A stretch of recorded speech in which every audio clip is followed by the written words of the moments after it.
Trick or treat. Many different cultures have had traditions about the dead. People in places like Ireland, China, Egypt, and Mexico believed that souls needed food. They thought the food nourished them on their journey from cemeteries to heaven. People had to put out good things for souls to eat. However, if the food rotted or spoiled, the soul got mad. The wicked soul might curse the family and make them starve during the winter. In other places, people begged for food on a holiday that remembers the souls of dead saints. People wore disguises with hoods that covered their faces. If they did not get food, they played a trick on the home. For this reason, the activity is known as trick or treating. Shortly after people first began trick or treating, parents started sending their children to beg on that day.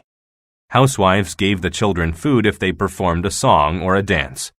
When people moved to America from all over the world, they brought this tradition with them. Inhabitants of villages started trick-or-treating in the early 1900s. In 1939, a children's publication acquainted the whole country with the tradition. It became very popular. Today, trick-or-treaters are not begging for food, and they are not scared of souls. They just enjoy the thrill of dressing up like creatures and getting candy. Ghosts and skeletons are favorite costumes. But some children wear fancy disguises, like pirates. They carry flashlights instead of fires. In some places, children still perform songs or riddles to get candy. But most of the time, they just say, trick or treat.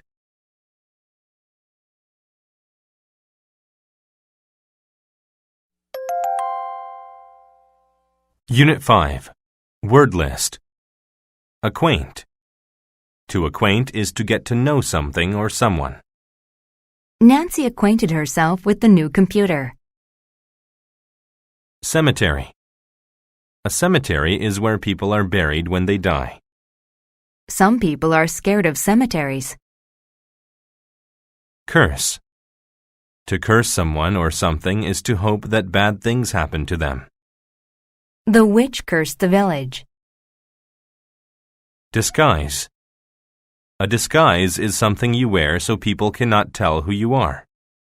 Everyone knew that it was Dad in the Santa disguise. Fancy. If something is fancy, it is nicer than normal. Their table was all set for a fancy dinner. Flashlight. A flashlight is a small electric light that you carry in your hand. We took a flashlight when we went camping. Hood. A hood is part of a coat that goes over your head. She put on her hood to keep her head warm. Inhabitant. An inhabitant is a person who lives in a certain place. The number of inhabitants in the countryside is increasing. Nourish. To nourish something is to give it food that it needs to live. A good mother will nourish her baby every day. Pirate. A pirate is a sailor who steals things from other boats. Pirates are very scary characters. Publication. A publication is something printed, like a newspaper or book. She's been a subscriber to that publication for over 10 years. Riddle. A riddle is a question that is difficult to answer but meant to be funny. I could not answer Wendy's riddle, but it made me laugh. Rot. When something rots, it slowly gets softer and is destroyed. The old log began to rot in the forest. Scare. To scare means to cause one to feel frightened. I was scared by the sight of the monster. Shortly.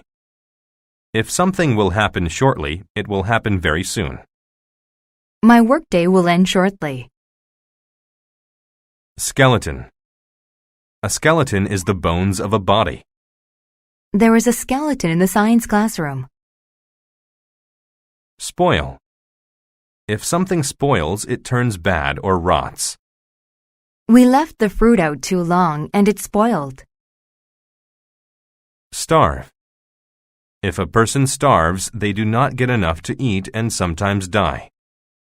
During the war, many people starved. Thrill. A thrill is an exciting feeling. The boys enjoy the thrill of surfing a big wave. Wicked. If something is wicked, it is very bad or evil. My boss is a very wicked man.